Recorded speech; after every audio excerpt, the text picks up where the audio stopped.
Howdy everybody, it's Farmer Luke here. Hi, I'm Lauren. Welcome back to another week of Resilience Growing. And this one's a bit of a different setup, as you can see. We're actually going to show you how to make a wicking bed this week, which is really exciting. It's a little bit outside the box, but funnily enough, inside the box. That's a good one. And we're going to show you how to upcycle common household items in your house.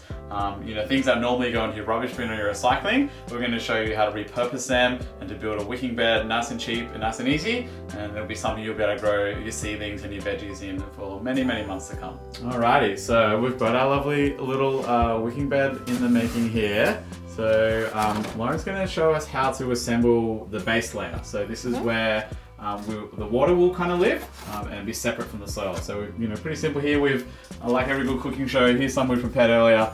We've gone ahead and cut some of these containers and bowls into various shapes, and we've had a little play around before. So she's going to put them in here. And all you're looking to do here is just create a little bit of space that will allow water to flow through and create a little bit of height in the bottom of the container here. Because the way the wicking bed works, and you've seen in the diagram, you've got a layer of some kind of structure, scoria or containers, and then a fabric layer that stops the soil from going through. And the idea behind the wicking bed is, as the name suggests, the soil will wick the moisture or wick the water up from the bottom up towards the roots. So basically here, this is about 1/3 of the height of the box, and the other 2/3 will be soil. So that's what we've done there. Pretty self-explanatory. Again, it doesn't need to be perfect. This is kind of just figure it out as you go. You might find some containers don't quite fit and you might need to cut them. That's fine. I think Lauren's done a great job. As long as it's kind of roughly level, we're going to be covering that with a fabric or something that you can use as a barrier between the soil that's above. Yeah, it doesn't have to be perfectly level either, because having a little bit of variation in that height actually works really well, and we'll explain that later. So that's the first layer done, and we'll take it to the next bit. Cool, so what do you got here, Lauren? Okay, we have here a little 10 centimeter piece of poly pipe, and this is going to be the overflow, the drain pipe for the side of the wicking bed. So you've all been provided this in your kit, so we're going to show you what we've done here. Prior to the video, I just made a little hole here in the polystyrene box. I just used a drill, and thankfully I had a really large drill bit to kind of hollow that out a little bit. You can also use any kind of tool around the house, a knife or something, just to bust through that. So Lauren's going to put the hose in now, and pretty simple. You want to make sure the hole is slightly smaller, so it's a really snug fit for the drain.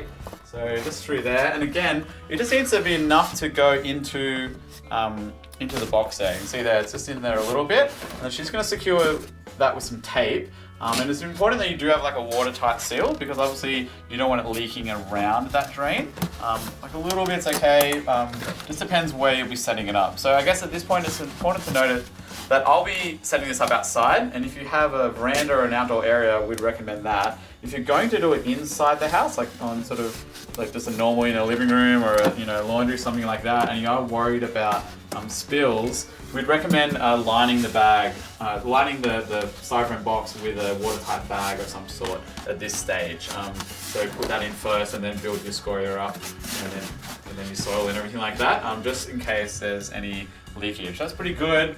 Pretty happy with that. Now the thing we're looking for here is this is about 1/3 of the box height. So we're not going to give you measurements because all your styrofoam boxes will vary slightly, but the rough estimate is about 1/3 of the box height for the water layer, and then 2/3 for the soil layer. And this is a nice kind of mix between having enough water volume there to keep the soil moist, but then also having enough soil and growing medium to allow enough root growth and to support the plant. So you see here about 1/3 from the bottom.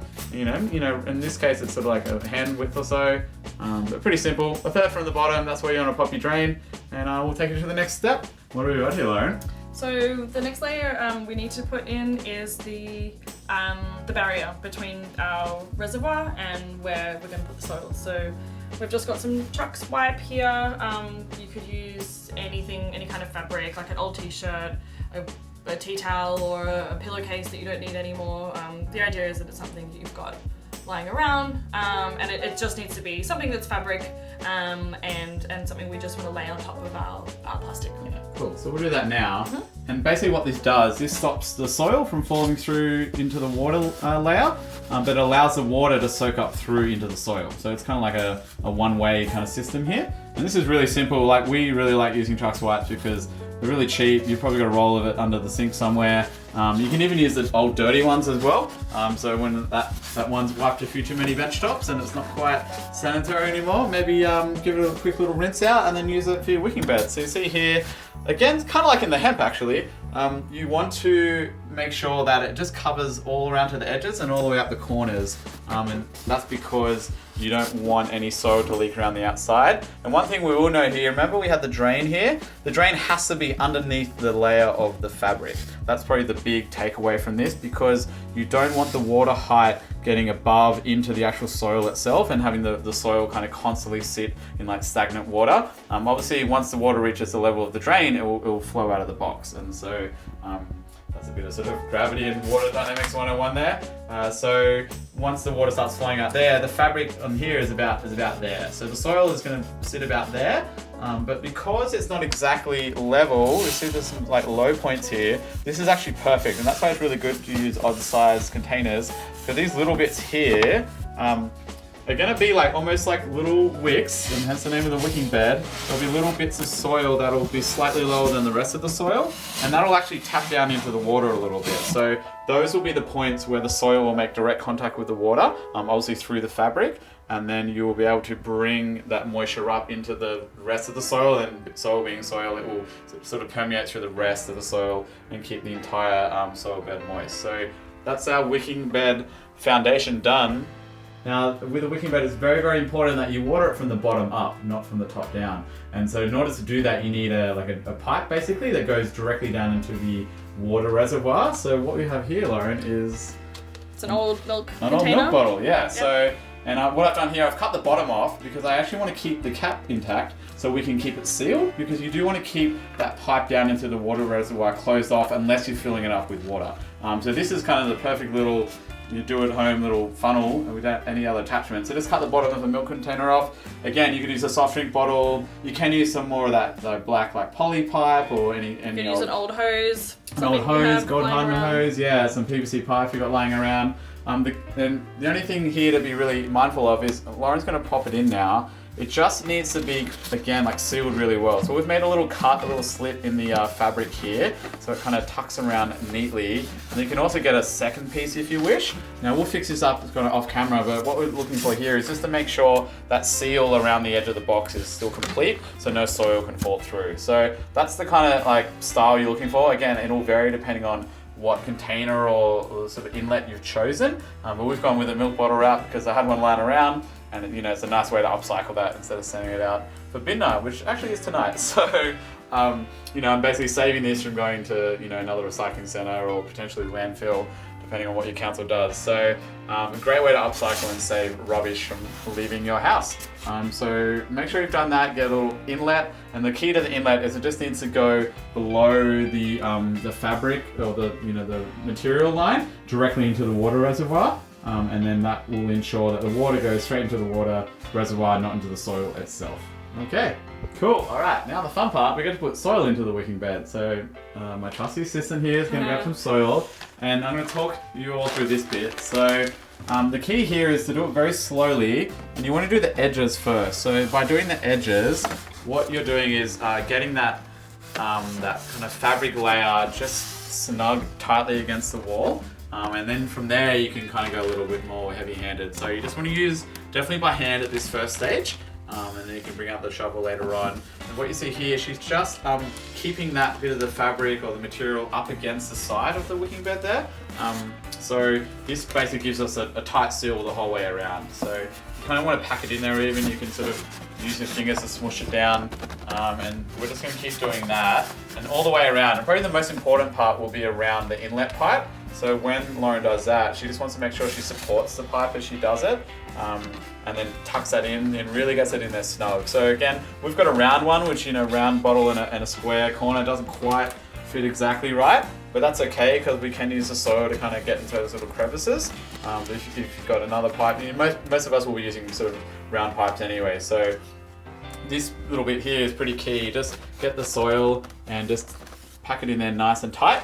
You can see here, this bottle's pretty snug now, so it's not going to move too much, and that's what we want. We don't want it to be moving around and potentially open up gaps to the water reservoir layer. Now again, this won't be perfect. You will have the little bits of the tiny bit maybe sink through here and there. That's okay. We're just trying to avoid large clumps of soil going into the reservoir. So as you can see here, this is pretty much the point that you can start building the layer. So what Lauren's done is she's covered to all the edges and all the way along. And we've got a really nice sort of almost like a seal, if you will. And from here, we can start to just more heavily handedly kind of put the soil in. So we'll continue to do that off camera because it's, I feel like watching paint dry. But we'll just fill that up with soil. You can see here it's going in a bit more generously now. And then from there, we'll get to the top and we'll show you kind of how to finish it all off. Alrighty, here we go. Through the magic of television, here we have a fully soil-filled wicking bed.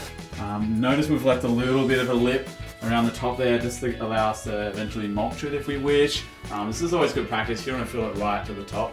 And also, I guess for us, another thing to consider was the height here of our sort of inlet hose or bottle. So if your bottle's taller, then you can probably fill the soil level up a bit higher, but we didn't want to cover it because the risk here is we want to take the lid off. We don't want any soil going into that water inlet. So we basically made a wicking bed, which is pretty cool. Well done. Yeah, but the point of a wicking bed is the growthing. So here are some seedlings that I got from my local neighborhood urban farm, Pocket City Farms. They're some friends of ours, and they're down in Camperdown in Sydney. They're an old bowling green that now is a working market garden. So these are some lovely sort of winter veg. We've got some bok choy and some lettuce, some chard, there's some spinach in there.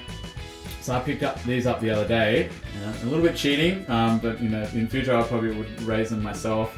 And you can do this. Sow from seed. Sow from seed as well. So how we showed you to do the chard the other week, you can do very similar here. So here is us just basically planting out our wicking bed. Now with anything like this, it's really important to space out the seedlings. So Lauren's kind of doing a little diagonal pattern here, which is very common in sort of market gardening. So they have room to grow in sort of all directions. And these little wicking beds are perfect for this kind of vegetable. So think winter greens, think bok choy, pak choy, kale, chard, or I think I've got a beetroot seedling in there somewhere. And stuff like that, they're going to grow at different rates as well. So you can get a nice little succession going. So the beetroot will take the longest, it's about sort of 14 weeks.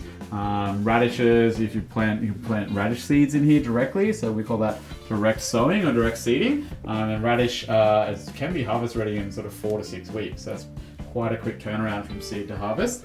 But yeah, this is really cool. I'm loving how this looks. Lauren has done a killer job with the planning out. So this is the spot where we water. This is the spot, yeah. So that's probably pretty important. So basically I have a watering can down there, and this is really key. Now, I know we don't top water, but when you do plant, you will want to quickly just water in the things that you've planted. So Lawrence is going to do a little splish around each seedling, but just a little bit. This is just to get the kind of roots established into the soil there. But also, this potting mix is very moist. So this potting mix is quite wet because it is winter in Sydney, and I do keep my potting mix outside, so it has absorbed a little bit of moisture over the last few weeks.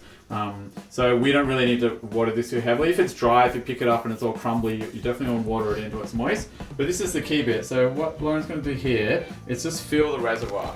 And so this is visualize it's going through that milk bottle, and the bottom of this milk bottle actually emerges underneath that fabric layer. So it's kind of coming out about here now. That's where the milk bottle kind of ends. And so the water is now going to fill up from the bottom up to about this point. Now we won't do it now, but eventually you want to fill it to the point where it starts to come out there. And once it comes out there, you know the water level is at this height, and you basically fill the reservoir completely, and the soil is kind of coming down here. And so the soil will be touching the top of the water there, and you'll have this nice little wicking effect. And so by that, the soil will start to draw up the moisture, and then it'll keep itself nice and moist. And that's what the point of the wicking bed is. It allows the soil to kind of water itself as it needs, which is basically stop you from overwatering. Because often when you top water, the water just runs straight through and then out, and then the garden bed kind of dries out very quickly. So with a wicking bed, it stays constantly moist at the rate that it needs the moisture. It's sort of like a self-regulating system. So it's kind of very hard to over or underwater it as long as you keep that water reservoir full. The soil will take up the moisture that it needs when it needs it. So the wicking bed kind of helps take some of the guesswork out of that. Alrighty folks, we've both got the cowboy hats on this time, so you know what time it is. It's the end of the lesson. Thanks so much for tuning in. Thanks Lauren for coming. We're really happy with this. I can tell by the smile looks so good. on our faces. It looks great. Can't wait to watch these guys grow. Yeah, me too. And I'll put some photos up on the Facebook in the weeks to come as they grow. Maybe I'll even share some of my meal creations with what I get out of them. Although Lauren's a better cook, so maybe I should take it over to her house. Yeah. Hope you've enjoyed this lesson today. Please jump onto the Facebook group and send us your photos and your videos of you growing it. Otherwise, yeah, hopefully it's been nice and explanatory and really helpful for you all. And we hope you have a lot of success with it. And it's a great way to use up all things that you could be throwing out and recycle, reusing, and you get to keep it and replant. Yeah. And keep on growing. Great activity to do with the kids as well, for all the family in the cohort out there as well. So we've had a lot of fun. Hopefully you guys have too. I've been Farmer Luke. Farmer Lauren. Until next time, happy growing, and we'll see you on the farm next time. See ya.